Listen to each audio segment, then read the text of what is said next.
A very good evening to you. Many thanks for joining us tonight. Thank you for choosing Kutv for this broadcast. Now, let's take a look at stories making headlines tonight.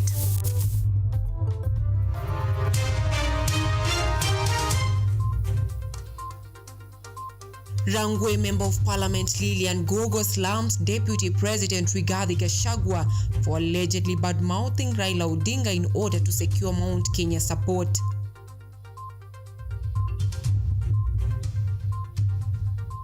Innovative young primary school children in Malindi develop eco-friendly bins using plastic bottles.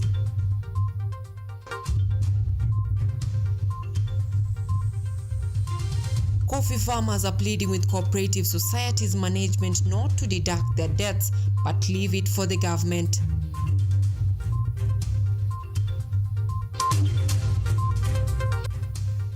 And in sports tonight, starlets make history. Kenya Junior Starlets qualify for 2024 World Cup after beating Burundi 2-0 in today's match.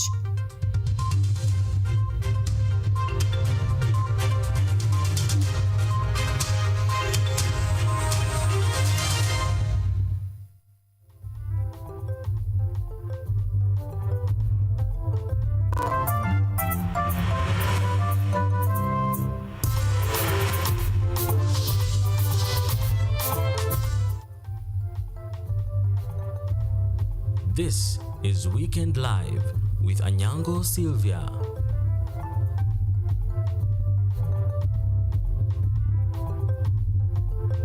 That's right, our sign language interpreter tonight is John Opio. Remember, this broadcast is also live on YouTube at Kutv News Kenya, and you can send us your feedback on X at Kutv_Kenya at Anyango Sylvia KE. We begin. Now, Eid al-Adha celebrations celebrated around the world has kicked off this evening until Monday evening. And this has been supported by the Governor of Nairobi, Johnson Sakaja, who gave 500 goats to the Muslim community this afternoon in Uhuru Park, Nairobi. Eid al-Hajj is an Islamic day at the end of Hajj pilgrimage in Mecca, Saudi Arabia. The Hajj is said to be performed for 5 days in the second week of Dhul Hajj, one of the pillars of Islam. These celebrations remind the Muslims the Prophet Ibrahim, who was to sacrifice his son Ismail as described in the Quran. The Nairobi County Governor Johnson Sakaja gave 500 goats as a gift to the Muslim community for the Eid al-Adha celebrations. He did this accompanied by the Islamic religious leaders and political leaders in Uhuru Park. The governor emphasized the importance of the celebrations and insisted that all should help the less fortunate. The goats were distributed in different constituencies in Nairobi County. There is a very, very important celebration ya kuchinja, ambapo it is about sacrifice, it is about God's providence, and it's about sharing. So I opted to give a gift to our Muslim brothers and sisters. We have hundreds of goats, I think around 500 or so, that we're giving to each and every part of. The Islamic religious leader in Nairobi could not hide their joy for the aid from the governor. On behalf of the Muslim community in Nairobi, I, as the chairman of Council of Imam and Preachers, tunashukuru sana governor kwa zawadi hii, na tuko pamoja na tunashukuru hii zawadi yako itaendea Waislamu wote na pengine mpaka wasiokuwa Waislamu katika vitongoji. On the other hand, in Bungoma County, Islam brothers and sisters commemorated this day by urging Kenyans to live in peace and love. Siku ya leo kwa sababu ni Eid na sisi ni Waislamu na ni Eid ya kuchinja, tumeamua wakaaji wa Bungoma watapata nyama, na ndo kwa niaba hiyo tuko hapa tunachinja. Tuko na wanyama wetu tumenunua, na tunataka kila mkaaji wa Bungoma aweze kufaidika na nyama na wajienjoy siku ya leo. On behalf of the entire KU team, I would like to wish all the Muslims in the country Eid Mubarak. Kipto Hilda, KU TV. And moving on to politics, Deputy President Rigathi Gachagua has today seemingly shied away from intense politics after receiving sharp criticism from opposition leaders, including Rangwe Member of Parliament Lilian Achieng. Achieng boldly attacked the Deputy President face-to-face for what she termed as bad-mouthing Raila Odinga to secure Mount Kenya support. Sisi tumekimya Sasa someone ilikuwa hapo, muandike story kwa Inoro tusikie jioni. Kwa Citizen, kwa KTN, kila mahali. While addressing the congregation in attendance for the consecration and enthronement service of Anthony Mwaura as ACK Nakuru Diocese Bishop in Nakuru County, Deputy President Rigathi Gachagua today distanced himself from any political sentiments, contrary to what has been his custom for the past few weeks. This came just after opposition leaders, including Rangwe Member of Parliament Lilian Achieng Gogo, boldly criticized the Deputy President face-to-face in public for what she termed as tribal politics. And I appreciate your efforts for uniting Mount Kenya. But I want to say this, when the sun is high up, don't unite Mount Kenya at the expense of the other tribes in the republic of this country. And that should not be done at the expense of bad-mouthing the name of one Raila Amolo Odinga. Her statement, however, seemingly came as a response to what is believed to be a split in the UDA party after the Deputy President yesterday appeared to associate the opposition leader Raila Odinga with the current chaos in UDA. Kwani mimi ni mjinga nipige Uhuru kwa sababu aliungana na Raila na rais wetu ameungana na Raila? Up to now, Deputy President appears to be in unending regret following his separation with the former President Uhuru Kenyatta, with his efforts to restore a good relationship between him and Uhuru taking the center stage. Sasa wananipiga mimi ate niko na ukabila kwa sababu nimesema Uhuru Kenyatta ni mtoto wetu, tuungane pamoja. Iko makosa nimefanya? Iko makosa? According to Rigathi, his boss William Ruto is seemingly walking on slippery ground of what caused his relationship with Uhuru Kenyatta to break, remarks which are likely to elongate their evident differences. Wasifikiria mimi ni mjinga. Sisi tulichukia Uhuru Kenyatta mtoto wetu. Hakuna makosa alifanya isipokuwa kutuletea Raila Odinga. Kweli ama uongo?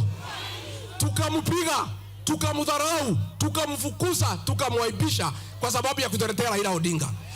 Is the Deputy President gathering new strength to counter President Ruto's reunion with Raila Odinga by restoring his relationship with Uhuru Kenyatta? What will be the fate for Kenya if Rigathi and Uhuru joins together against the seemingly Ruto-Raila union? James Baraka, KUTV Weekend Live. And President William Ruto at the Ukraine Peace Summit in Switzerland condemned Russia's invasion of Ukraine as unlawful, unjust, and against international law. He called for all parties to soften their positions for lasting peace.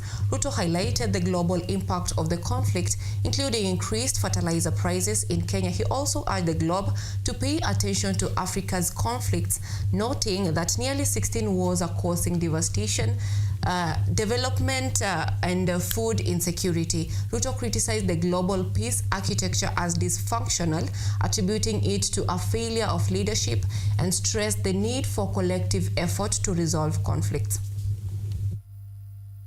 Russia's invasion of Ukraine has been a horrifying spectacle of carnage and devastation, which has left 500,000 people dead and 7.1 million people displaced in its wake. Across the world, people and nations are enduring the negative consequences of disrupted supply chains. Kenya's position has been clear and unequivocal from the beginning. Russia's aggression against Ukraine is unlawful, unjust, and a violation of the fundamental principles of international law. Let's put politics aside. Now, primary school pupils from Learning Hub School in Malindi have launched a program to separate waste using bins crafted from recycling plastic bottles. The young innovators, with support from the Progress Welfare Association of Malindi, teachers and parents, launched the segregation bins during their school open day celebrations. You are welcome. 25 pupils from the Learning Hub School in Malindi are tackling environmental changes by creating waste segregation bins from recycled plastic bottles. The pupils, who are also members of the Ecosystem Club, unveiled the segregation bins at their school's open day celebrations, backed by the Progress Welfare Association of Malindi, Malindi Green and Blue, and their teachers and parents. Congratulations, Mr. President and your team, your deputy. Nisha, for designing these fantastic waste segregation bins. Your creativity and dedication are truly inspiring. You have shown that no matter where we come from, we can make a big difference in our community. Polycarp Obiere, the patron of the Ecosystem Club at Learning Hub School, stated that through the eco-friendly bins, they encourage students at the school to dump their plastics in the segregation bins and foster a better environment. We try to make the world a better place for everyone to stay in. So we have a project that is segregation, whereby all the waste materials are segregated according to what they're made of. So we have recently made a dustbin made of plastics, whereby we encourage all the other students in the school to dump their plastic bottles or plastic waste in that dustbin that we've recently made. On his part, Evans Mondoro, the co-patron of the Ecosystem Club at the school, said that they were privileged to be one of the first schools to start a segregation program and added that the program enables students to practice recycling. The pupils were also able to highlight some of the motivators for the project. We collect plastics to conserve the environment because when it enters water, it will be harmful to sea creatures like fish, turtles, and dolphins. The young conservationists are emphasizing the need for everyone to take part in keeping the environment clean, right from their homes to the towns and beaches. Natalie Kioko, KUTV.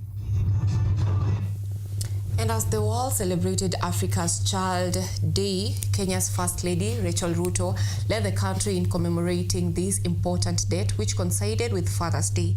Speaking at Mwatate Primary School in Taita Taveta County today, the First Lady commended the government's effort in uplifting the Kenyan child through radical reforms in the education sector, which have seen the number of transition from primary schools to secondary schools multiply. She added that additional strides were being made to ensure equality in the quality of education to equip them with skills for economic productivity. In 2023, 1.8 million additional primary school children were put under the school meal program, under the matching program between the county government and the national government. This has seen the transition rate from primary to secondary school increase from 84.5% in 2022 to 91% in 2023. We must commend our government for the significant strides we have made towards achieving the theme of this celebration, as well as the impactful steps we have taken to improve the state of education nationwide. We are still making strides to ensuring that all our children have access to the same quality of education infrastructure and facilities. We support the 100% transition at all levels, ensuring every child enjoys tertiary training to equip them with the skills they require for economic productivity. Through the Ministry of Youth Affairs, Creative Economy and Sports, the government has said it intends to tap into a vast pool of talented youth in various fields of skills. The Cabinet Secretary for Sports, for Youth Affairs, Creative Economy and Sports, Ababu Namwamba, revealed this during the 5th graduation of the International Youth Fellowship, IYF, Free Weekend Academy held at its headquarters in Nairobi. Namwamba was impressed by the level of talent honored through the academy that youth exhibited and promised to tap it in the upcoming World Beauty Pageant audition slated for July this year, thus helping to commercialize their crafts. With the government's recognition of prior learning, graduates can be able to refine their skills, generate income, and save towards obtaining NITA certification. I urge you to seize these opportunities to advance yourselves, add value to your training and experience, as our mantra states, Talanta Hela. It is launching careers here. It's providing a platform for these young people to live a dignified existence. And that story takes us to a very fast break on the bulletin tonight. Don't go far, because after this break, we are having agribusiness.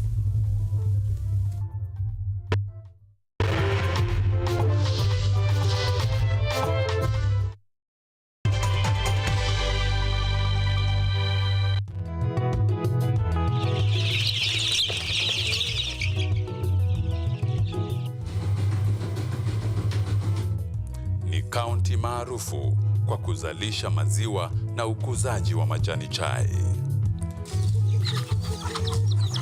Pia, serikali ya kaunti inawahimiza wakulima kukumbatia mitindo mingine ya kilimo kuzidisha mapato. Kama kuna kikundi moja inafanya biashara ya kuuza kuku, hao pia tumewafadhili kuwafunza jinsi ya kuhandle zile kuku, kwa sababu wanaleta kwa wingi.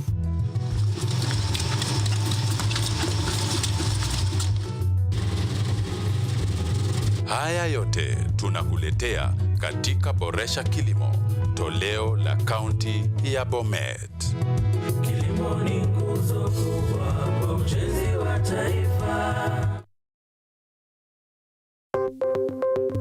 Maelfu na maelfu ya wahamiaji wakiwa na watoto kutoka nchi za Amerika ya Kati wanaendelea kuwasili kwenye mpaka kati ya Marekani na Mexico. The folks are going. Thank you very, very much. I appreciate it. Thank you.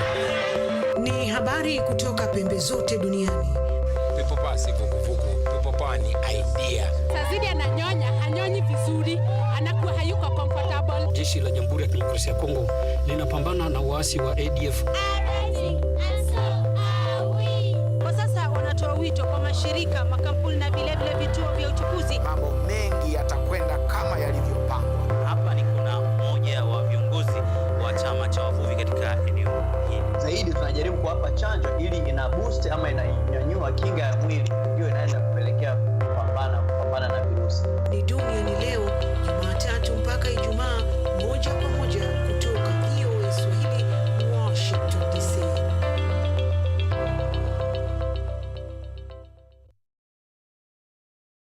Did you know that 1 out of 10 children in Kenya struggle with a learning difficulty called dyslexia? Discover how Regem Talent School in Kitengela, Kajiado County is leading the charge in transforming the lives of dyslexic learners. When I realized that my son is not stupid like I used to think, I felt like there is a load that has been lifted up from my back. With a holistic and multi-sensory approach to teaching, they're equipping these students with skills that make them stand out, focusing on their strengths. Nikaweza kurudi hapa kufanya kazi kama driver. Huwa tunafanya kazi tu kidogo inahitajika hapa. Stay tuned as we demystify the myths and misconceptions surrounding dyslexia, one success story at a time. Children with dyslexia are not homogeneous. Tune into our special report this Monday at 9 p.m. only on KUTV News with me, Stephen Masha. They are powerful and influential. They make decisions in politics, education, finance, agriculture, health, sports, and all aspects of human life. But the impact of their decisions falls on you, the common citizen. KUTV Primetime News Thursday, we ask bold questions and pursue answers to the core to bring you closer to the story. We couldn't have it any other way. Join me, Auma Evans, as I raise matters of social concern to raise your voice from the background to the foreground. Every Thursday and Saturday at 9 p.m. only on KUTV. People say that the SRC has been by and large ineffective in containing the wage bill. Again, we say that we've had a drop, but it's mostly due to economic growth. So we're wondering, since 2010, what has the SRC really done in terms of helping manage the wage bill?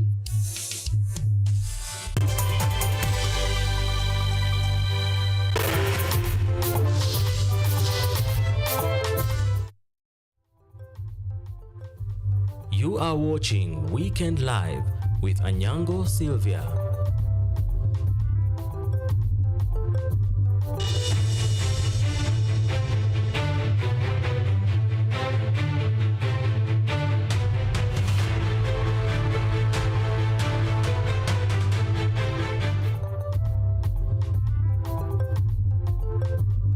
Welcome back. Thank you for keeping it KUTV. Remember to keep engaging with us on X at KUTV_Kenya at Anyango Sylvia KE.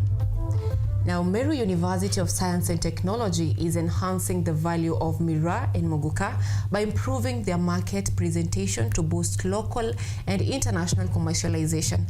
Led by Professor Joshua Arimi, their innovations include production of Miraa chewing gum, Miraa flavored wine, energy drinks, and tea infusion bags. Take a look. Meru University of Science and Technology have embarked on a journey to bolster value addition for the controversial Miraa and Muguka. They argue that commercialization of the plant faces opposition due to its poor market presentation. The chewing is considered anesthetic. According to Professor Joshua Arimi, who is a scientist at the university in the School of Agriculture and Food Science, their main focus is to make it more presentable to consumers so it can be made marketable both locally and internationally. In terms of value addition, one key thing that why Miraa and Muguka faces a lot of opposition is that the market presentability. You see people chewing Miraa, it looks quite anesthetic, and many people don't prefer it. Among the products produced include Miraa chewing gum, probiotic products including wine flavored by Miraa since Miraa lacks sugar and cannot be fermented, Miraa composure as energy drink, and infusion bags to be taken as tea. We are facing a lot of challenges in terms of how Muguka is presented in the market. With this kind of product, so it can be regulated. If it's a problem to sell the product to those who are underage, it's possible to regulate this and be presented in avenues that only the people who are over 18 can consume it. Arimi says that despite the crop lacking nutritional constituents including proteins and carbohydrates, the nutritional and phytochemical analysis conducted revealed other uses of the plant. We have done quite a number of nutritional analysis. Although Miraa and Muguka might not have many nutrients like protein and carbohydrates, it's very strong in terms of phytochemical components. Actually, Miraa and Muguka has a compound that improves the teeth strength. It's also very high in fiber. Nevertheless, he argued that there isn't any scientific evidence to back the allegations of zombie and antisocial behaviors as witnessed in the coastal region. About teeth, mainly the effect of Miraa and Muguka chewing with the teeth is the accompaniments people take with. If they take with sweets and the sugary products, that's what affects the teeth. The regions that Miraa and Muguka is grown, actually, those people who argue that it has effect on fertility, it's, if you go to those areas, you find families having a minimum of 6 to 7 kids. This is an empirical data that does not support the argument that we get from the media and from other people. According to Kenyan law, Muguka and Miraa are scheduled crops. Therefore, it is recognized by government as crop that should be grown both for commercial and other purposes. However, the sale and distribution of the crop faces a number of setbacks, especially in the coastal region where it is opposed. Anyango Sylvia, KUTV. Coffee farmers in Gichugu, Kirinyaga County have asked the management of the various cooperative societies not to deduct farmers' debts, which released rate payments since the government has undertaken to pay the farmers' debts. Led by farmers from New Ngarima Cooperative Society, the farmers argue that it will be detrimental for the societies to deduct the debts from farmers while the cabinet is expected to approve 6.9 billion shillings for coffee debts waiver. Weeks after President William Ruto announced that the government would settle the debts owed to coffee farmers, farmers from Gichugu constituency in Kirinyaga County have threatened to demonstrate if the county leaders do not live to their end of bargain. Serikali imetuwevia pesa. Tunataka kilo zetu zilipwe vile ilivyo. Ile rate itatoka tulipwe pesa bila kukatwa chochote. Sababu tukikatwa pesa, sasa tutaandamana na hakuna mwanakamati atabaki kwa ofisi. Sasa tumechangamka sasa na tumesema enough is enough.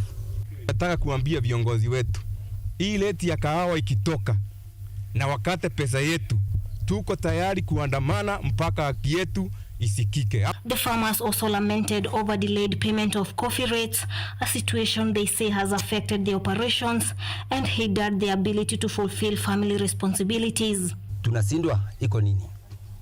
Sasa ndio tunasema hebu wasikakate pesa zetu, tungojee waiving ya serikali ili tununue fertilizer, sababu wamekataa hata kuleta.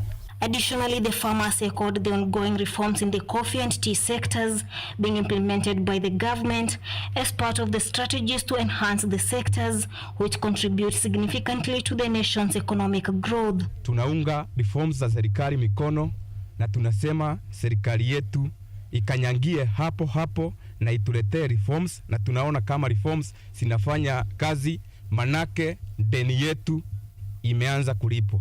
This comes barely a week after coffee farmers under the Mutira Coffee Farmers Cooperative protested over poor coffee payments and opposed the leadership of the organization. However, the question remains whether the leaders in Kirinyaga County will heed the farmers' call.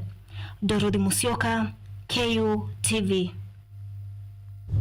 Tea farmers from Kimunye Tea Factory in Gichungu, Kirinyaga County held demonstrations opposing the Kenya Tea Boards Act to change the boundaries ahead of the upcoming elections.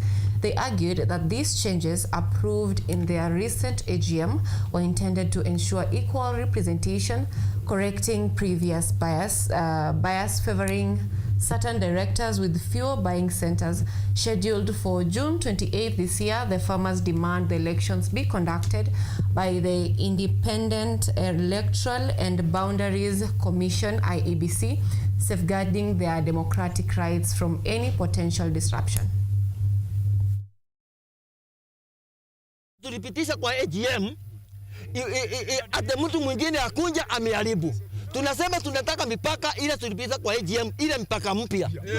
Team Board of Kenya, instead of listening the farmers, hawa wanatuchapa.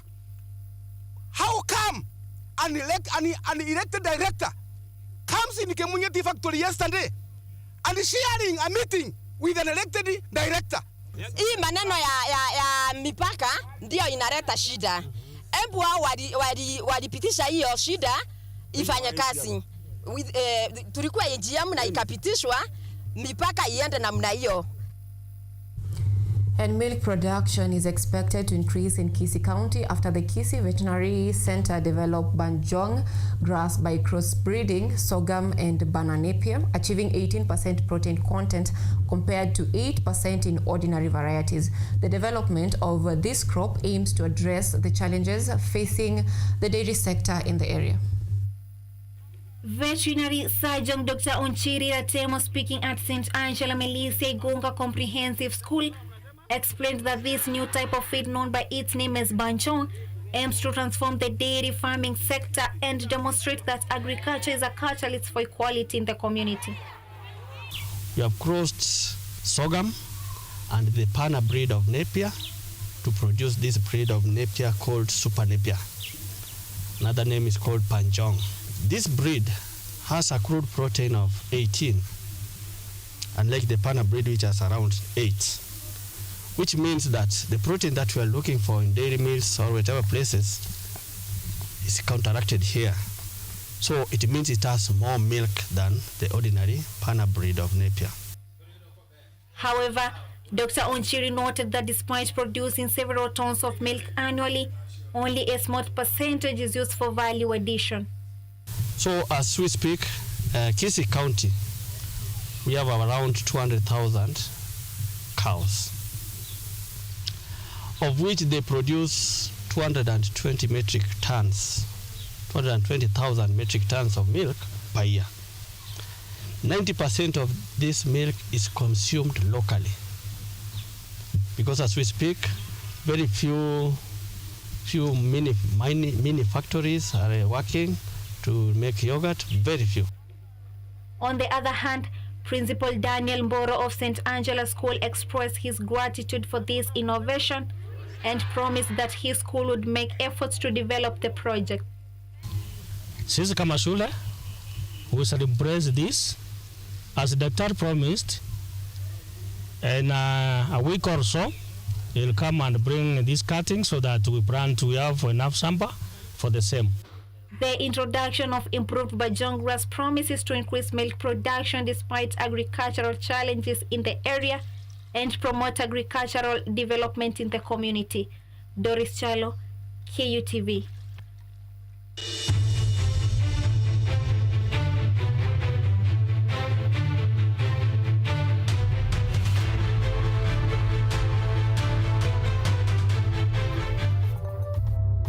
We are taking a very short break. Sports is on the other side of the break.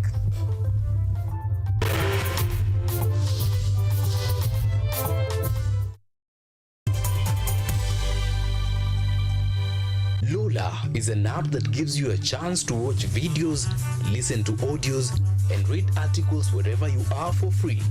Motivational stories, dramas, campus life, technology, lifestyle, adventure, sports, academics, jobs, entertainment, and more. Download Lola now on Play Store. All you need, you got Lola.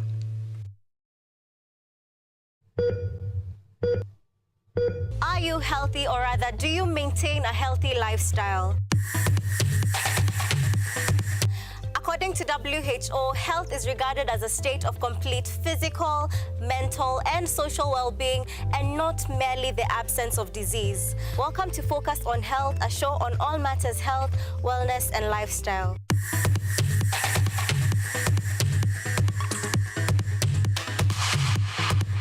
On this show, we cover a wide variety of topics inclusive of, but not limited to, dental, optical, mental, reproductive health, and so much more. Join me, Joy Bofenda, every Thursday at 7:30 p.m. on KUTV for compelling insights and discussions on all matters health. See you then. Focus on Health, your weekly dose of health and wealth information on KUTV.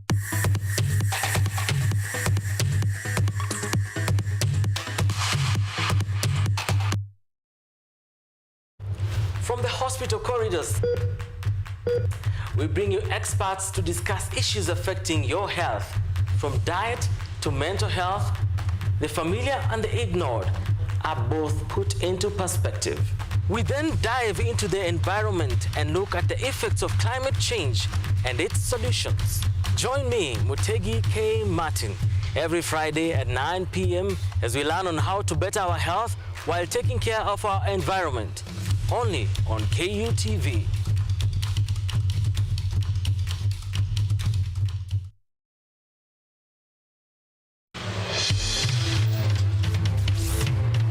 Tunachimba hadi mizizi kuletea yanayojiri. So mimi naomba tu serikali yetu ya Mungu, jibarikiwe na Mungu, iweze kuteremsha bei ya mafuta yanayokukumba. Tuna maizi, tuna kutetea sisiri. Kwa kweli ni spesheli tukikupambia makala ya mwanamke mwake mwake. Utasema hupendi mizizi ya habari. Nami Caroline Kimwele.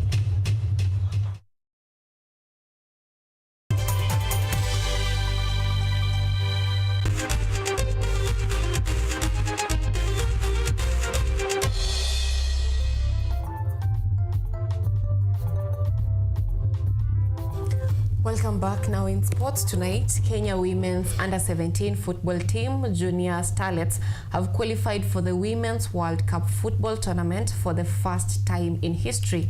Starlets have defeated Burundi by 2-0 in this afternoon's encounter at the Ulinzi Sports Complex, qualifying with a resounding 5-0 aggregate goal. Starlets had initially defeated Burundi by 3-0 in the first leg of the qualifier on June 9, 2024 at Abebe Bikila Stadium in Ethiopia, and only needed to retain their momentum and qualify on total aggregates. The tournament is set to be held in the Dominican Republic later in October this year.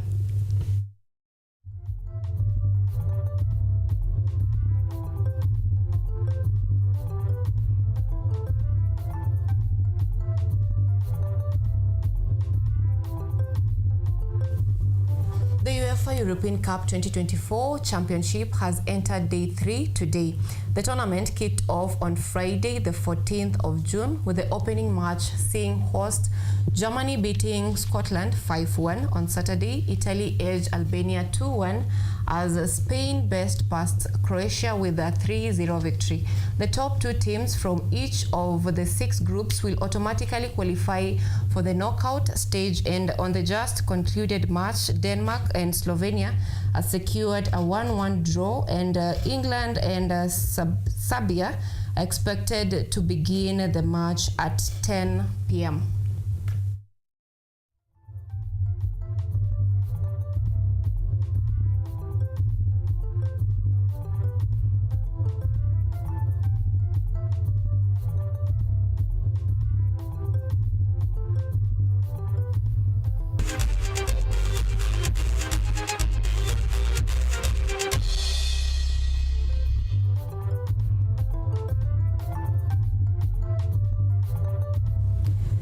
That is it from us tonight. Thank you so much for choosing KUTV. Thank you so much for keeping it this far.